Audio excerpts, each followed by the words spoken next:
The events of Ferguson, Missouri sent a shockwave of unrest and racial tension across America, one that was felt most recently in Baltimore. Bishop T.D. Jakes, senior pastor of the Potter's House in Dallas, Texas, agrees that while we need to fix the criminal justice system, the church has to speak up and address the issues facing the black community.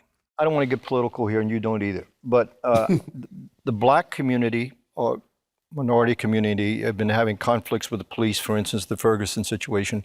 How do you teach people how to relate to the policeman who is, the scripture says, is a minister of the gospel? But there's a balance in here somewhere that we seem to be missing, and it's running into issues and problems for us. Boy, if we start down this trail, this is going to be a long, winding road. Okay. So I don't know whether I should buckle my seatbelt or you, but let's go there. All right, go ahead. I think that what we're seeing on the sidewalk is a symptom of a far deeper, more important issue.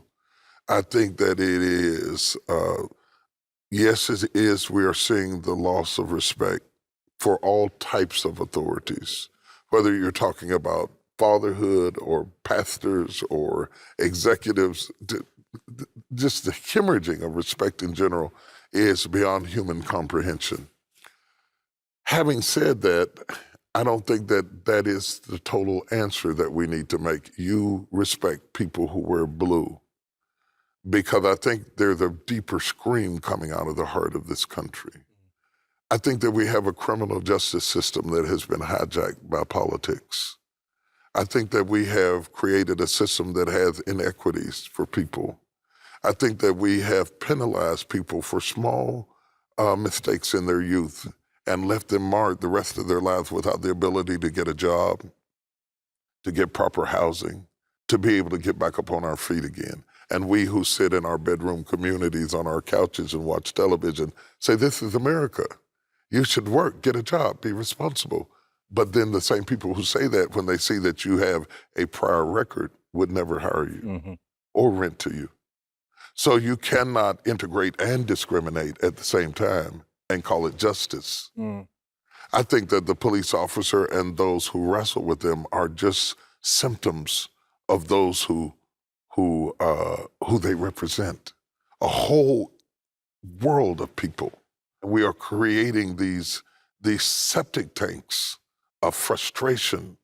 And until we go in there and clean this system out and make sure that there is justice for all, we cannot look at stats that say that there are inequities between how blacks and whites are handled when they commit the same crime and step over that and have lunch and then say, obey the guy in blue.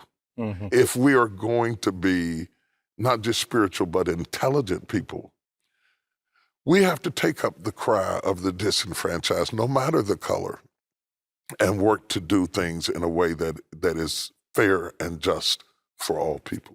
The church needs to be leading the way in this conversation. Where is the church? The church is totally silent about race. We are ourselves dysfunctional in our ability. We're family, but we're a dysfunctional family because we cannot talk about the elephant in the middle of the room. Right. And until we do, then the people in the street are taking up the conversation. And I think that they are God's judgment on a silent church. Whoa. And until the church becomes relevant for the community that it serves and takes on the difficult issues and goes beyond the kumbaya message, right. Jesus is coming in the morning, what do we do through the night? Right. That is the message the church should hear, that our silence has caused blood to flow in the streets of the cities that we drive past on the highways to go to mission fields around the world, ignoring mission fields in our own city.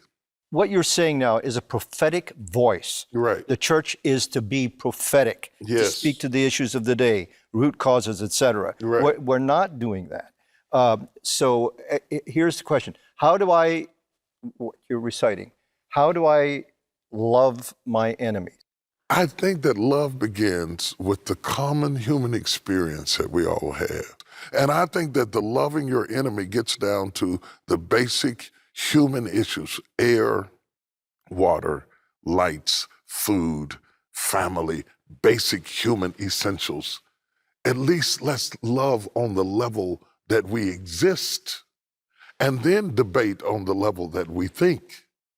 But we have lost all respect and civility. And I think that it comes back to just respecting people because God made them. And how can you say you love God who you have not seen Right. and hate that is a reflection that he created? You cannot worship him up there while you resent him right here.